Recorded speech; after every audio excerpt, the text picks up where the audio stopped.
Virus returns in the fall, as some scientists think it may, possibly.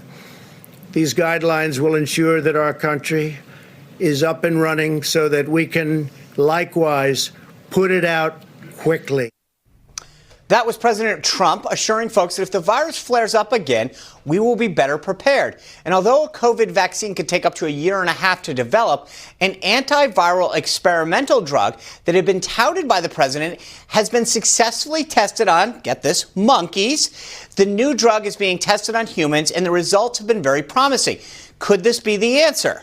Well, joining us is Dr. Ronny Jackson, retired Rear Admiral in the United States Navy and the former chief medical advisor to President Trump and currently a candidate for the House of Representatives in Texas. Doctor, thanks for being here.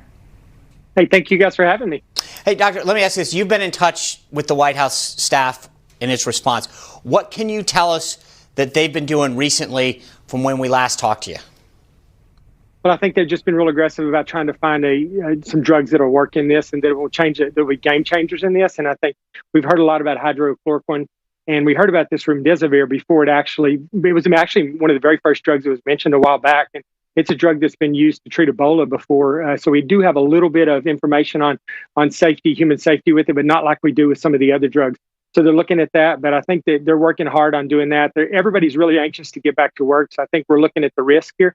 One of the things, Sean, I think that you can see is that it's been the models have been changed progressively now that we're finding more about this, we're learning more about this virus. I mean, a lot of what was going on initially was based on the fact that we were just complete unknown about everything relating to this virus. How many people were going to get sick, how many people were going to die, how infectious it was. We didn't know any of that. So appropriately so, everything was very aggressive and very conservative up front with regards to the actions that were taken. So the president did the right thing. He kind of locked things down and made sure we were all safe first. We took a deep breath, figured out where we're at with this thing, learned a little bit about it, immobilized tons of money and resources to prepare ourselves for it. And I think we're about to take the next step now, which is to get people back to work, and I'm excited about it.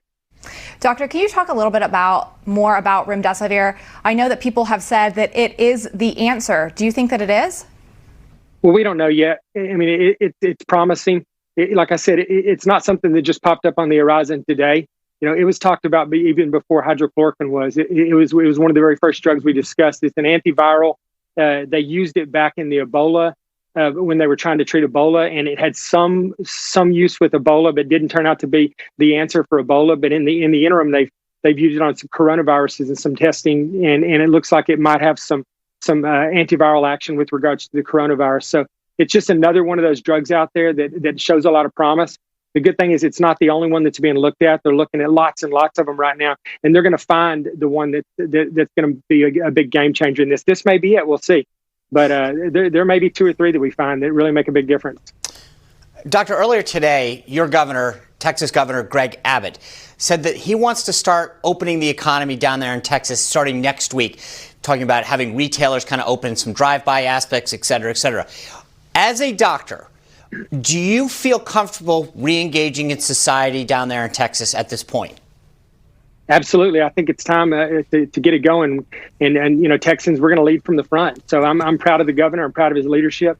I'm excited about doing that. I think that, like I said before, everything that was being done early on was being done with all these unknowns out there. And appropriately, it was mainly physicians, epidemiologists, infectious disease docs that were super smart and at the very top of their game that were providing all the policy. Now we're looking back and we're seeing that, you know, that we're going to have to accept a little bit of risk in this. And we can't, we have the economic team that's on board right now, and they're looking at where we can go with this, because at some point you have to step back and you have to say, okay, we know what the doctors want to do. I mean, some of the doctors, if they had it their way, they would just eradicate the virus. So we would stay in a posture that we're in now until it was completely eradicated. But that doesn't make any sense. We have to look at the cost versus the benefit. And now that we know some stuff about this virus, we can look at the cost versus benefit, and we can realistically say, hey, the cost of keeping everything shut down, just locked down across the country right now, far outweighs the benefit of, you know, letting certain areas of the country that haven't been impacted like with this virus, like New York and some of the other areas that have been the real hot areas, the epicenters. We have to let these people get back to work because the cost-benefit ratio has changed now. Well, Dr. Jackson, thank you for sharing your insight with us. Good luck on the campaign trail. Stay safe. And we'll have to watch to see how Texas does next week as the governor starts to open up the economy down there. Sounds good. Thanks, Sean. Appreciate it. See you guys.